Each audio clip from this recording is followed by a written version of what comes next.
So இந்த கட்டுக்கதையில சொன்ன பாத்தீங்களா, அந்த கட்டுக்கதைகளுக்கு நிறைய ஸ்டடிஸ் பண்ணியிருக்காங்க. அதாவது ஆராய்ச்சி என்ன பண்ணியிருக்காங்க, முட்டை எடுத்துக்கிறவங்க ஒரு குரூப், முட்டையே எடுத்துக்கிட்டவங்க ஒரு குரூப்.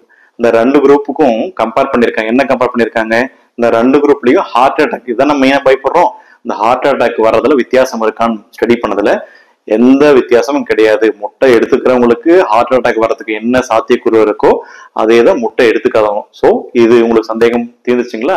ரெண்டாவது ஆராய்ச்சி என்னன்னா, முட்டை எடுத்துக்கிறவங்க முட்டை எடுத்துக்காதவங்க ரெண்டு பேத்துக்கும் இருக்கிற பிளட் கொலஸ்ட்ரால் ஏதாச்சும் வித்தியாசம் இருக்கான்னு பார்த்திருக்காங்க. இதுலயும் பாத்தீங்கன்னா ரெண்டு பேருக்கும் பிளட்ல இருக்கிற கொலஸ்ட்ரால் லெவல் எந்த வித்தியாசமும் கிடையாது. ஸோ இது வந்து ஜஸ்ட் நம்ம அதுல இருக்கிற நியூட்ரிஷன் வேல்யூ மட்டும் வச்சு சொல்லல, இந்த கட்டுக்கதைகளுக்கு ஆல்ரெடி நல்ல ஆராய்ச்சிகள் செய்யப்பட்டு அது சுத்தமான கட்டுக்கதைகள் அப்படின்னு நிரூபம் செஞ்சிருக்காங்க. ஸோ கண்டிப்பா நீங்க அதை பத்தி பயப்பட தேவையில்லை.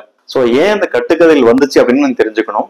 இந்த முட்டை சாப்பிட்றவங்களுக்கு ஏன் இந்த ஹார்ட் அட்டாக் அதிகமா வந்துச்சு அப்படின்னு நீங்க பாத்தீங்கன்னா, அது முட்டையினால கண்டிப்பா கிடையாதுங்க. அந்த முட்டையை வச்சு அவங்க ப்ரிப்பேர் பண்ண அந்த டிஷ்ஷஸ் இருக்கு பாத்தீங்களா, அதை வந்து ஒரு பர்கரா இருக்கலாம், இல்ல பீஸாவா இருக்கலாம், இல்ல வந்து ஜங்க் ஃபுட்ஸா இருக்கலாம், அதுல இருக்கிற அந்த காம்பவுண்ட்ஸ்னாலையும் அதுக்கு யூஸ் பண்ண ஆயில் எக்ஸஸா யூஸ் பண்ண எண்ணெயினாலதான் அந்த ஹார்ட் அட்டாக் வந்துச்சு அப்படின்றத கண்டுபிடிக்கப்பட்டிருக்க தவிர வெறும் முட்டையை மட்டும் எடுத்துக்கிறதுனால கண்டிப்பா அந்த ஹார்ட் அட்டாக்கான ரிஸ்க் இல்ல அப்படின்றதும் நீங்க கண்டிப்பா புரிஞ்சுக்கணும். ஸோ அந்த முட்டையை ஒரு நாளைக்கு எவ்வளவு எடுத்துக்கலாம், என்ன ஃபார்ம்ல எடுத்துக்கிட்டா நல்லது, இது கண்டிப்பா உங்களுக்கு இப்ப தோன்றிருக்கும்.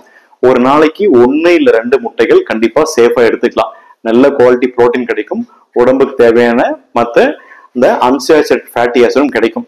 ஸோ 2 முட்டை ஒரு நாளைக்கு எடுத்துக்கிறது கண்டிப்பா சேஃப். ஸோ என்ன ஃபார்ம்ல எடுத்துக்கலாம், பாயில் பண்ணி எடுத்துக்கலாமா இல்ல ஆஃப் பாயில் ஆம்லெட் எடுத்துக்கலாம்னு பாத்தீங்கன்னா கண்டிப்பா பாயில்டு எக் தான் சேஃப். ஆம்லெட் ஆஃப் பாயில் போடும்போது நம்ம கண்டிப்பா மினிமலா ஒரு ஆயில் யூஸ் பண்ணுவோம். கண்டிப்பா அதுல கொஞ்சம் ஹெல்த் அசாட் இருக்கு. ஸோ ஒரு நாளைக்கு 1 இல்ல 2 முட்டை எடுத்துக்கலாம், பாயில்டு எக் எடுத்துக்கிறது நல்லது. ஸோ அதனால இனிமேல் முட்டை எடுக்கும் பொழுது தயவு செஞ்சு அந்த மஞ்சக்கருவை அனாதையாக்கிறாதீங்க. மஞ்சக்கரும் வெள்ளைக்கரும் சேர்த்து தான் எடுத்துக்கணும். அதுல எந்த ஒரு பாதிப்பும் கிடையாது. 2 முட்டைகளுக்கு எடுத்துக்கலாம், கண்டிப்பா ஆரோக்கியமா இருக்கலாம்.